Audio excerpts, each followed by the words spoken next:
I welcome you all to this massive open online course titled Peace and Conflict Resolution.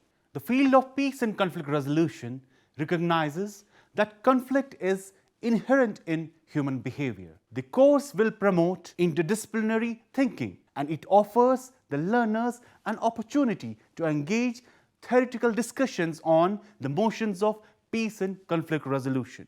This course will also focus on the initiatives taken by the government and non-governmental organizations for maintenance of peace in different regions. This is an important course for the students of humanities and social sciences from various disciplines such as political science, international relations, sociology, anthropology, religious studies, and history. So, dear learners, let's start this intellectual and academic journey together.